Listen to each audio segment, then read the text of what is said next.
Of the clean animals, when the ark is finished, of the animals that were unclean, of the birds, and of everything that creeps on the earth, 2 by 2, they went into the ark with Noah.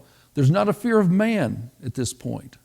So it's easy to keep them together. There's not the killing, the claw and tooth among these animals. And all these animals, evidently even lions and what we consider carnivores, were eating vegetation.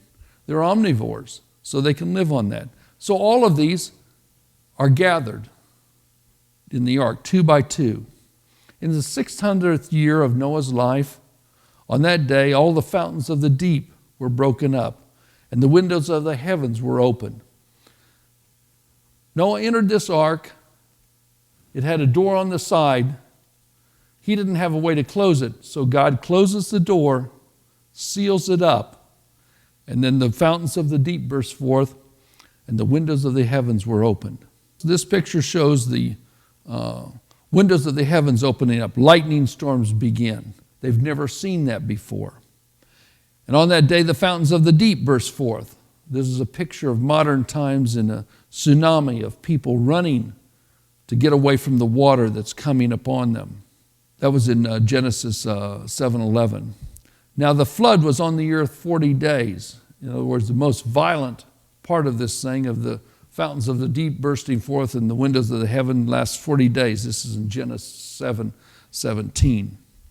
During the flood, massive tectonic movements triggered worldwide volcanic eruptions. As the water ran to the lower places, it loaded the earth, and then these others are popped up, and it's forcing the earth with this accumulation of water, and it's probably the same amount of water we have today, begins to shove down these other areas, pop up, it breaks up the mantle of the earth, and volcanoes start to erupt out through these fissures. And they occur on a worldwide basis in a very short amount of time. Worldwide volcanic eruptions during the flood filled the atmosphere with volcanic ash. It pumps it up into the upper atmosphere, as we've seen in recent volcanoes. We had one within the last 2 centuries. One single volcano lowered the temperature of the whole earth by 3 degrees. Large amounts of volcanic ash in the atmosphere created massive storms during the flood, with lightning generated by the static alone coming out of this volcanic ash. These tectonic movements created eruptions during the flood, and they caused earthquakes and tsunamis in the oceans. Worldwide volcanic and tectonic earthquake activity during the flood created also these massive tsunamis. Massive tsunamis during the flood destroyed and buried animal and plant life. Tremendous amount of it. The waters then continued and they prevailed. And like I said, the earth is probably fairly flat at this point, even though these eruptions are taking place. And they prevailed over 15 feet upwards, and the mountains were covered. The reason we know that most of these things were fairly flat is even on the top of Mount Everest, the highest mountains that we have, they're all marine animals. The fossils are all marines. So these things were laid out fairly flat and then shoved up by these tectonic movements, and the volcanoes erupt in between them. And so these things covered the whole earth to 15 meters. There was not one bit of visible land at one point during this flood. And this is from Genesis 7:21. And all flesh died that moved on the earth, birds, cattle, beast, and every creeping thing that creeps on the earth, and every man. The time is too late. When the door shut on the ark, the clock began. The violence of the flood waters displaced and deposited worldwide geological sedimentary layers by moving water. All our sedimentary layers are laid down by moving water. And they were laid down in a short amount of time. One of the reasons you know that is because these layers, if they've been exposed for any period of time, they would have erosion in the layers before the next layer was laid on top of it.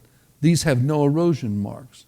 They're laid down in a very short amount of time by moving waters. All of them were laid down by water. Some say in the modern geology, they'll say they were in lakes and things. Where did the sediment come from? Out of the air. No, these are moving waters that laid down these sedimentary layers. Also, you have to cover up the animals and plants to make fossils out of them. They have to be covered up deep or they'll decay. Bacteria will eat them up. So this fast-moving water and all this water picks up all this sediment and starts laying it down in other places in geological sedimentary layers. The fountains of the deep, this is in Genesis 8, verses 2 and 3. The fountains of the deep and the windows of the heavens were stopped, and the rain from the heaven was restrained. So they had no rain before. In other words, the water canopy's dropped and it's finished. The waters receded continually from the earth. In other words, they're resettling, and these other areas are sinking. The land starts to reappear out of it. The ark rested on the mountains of Ararat. This is in Genesis 8, verse 4. Noah looked, and indeed the surface of the earth was dried. Genesis 8, 14. Then God said to Noah, "Go out of the ark, you and your wife and your sons and your sons' wives with you. Bring out with you every living thing of all flesh." This ark is not small. It's 450 feet long. It's wide, 75 feet wide, and tall. And 45 feet tall with 3 layers in it. So you can put almost all the land animals that we have today in that space. Now, they may have been in hibernation for a while and their food consumption was down. But this is in Genesis 8:16. The covenant with Noah is, "I will establish my covenant with you and your descendants," God says in Genesis 6:18. Then Noah built an altar to the Lord and offered burnt offerings on the altar. You remember he took 7 of each of the pairs of the clean animals so that he can have some for sacrifice. He's not going to sacrifice the unclean animals. This is in Genesis 8:20. "And I will set my rainbow in the cloud, and it shall be a sign of the covenant between me and the earth." The world that Noah came out of at the end of the flood was a lot different than the world that he entered into. But God sent in this, his rainbow, which there hadn't been before because there was no rain. He set his rainbow as an ark in the sky as a covenant that I will never do this again. I'll never destroy the earth with water again. Thank you for attending, and we'll look forward to our next session. Thank you.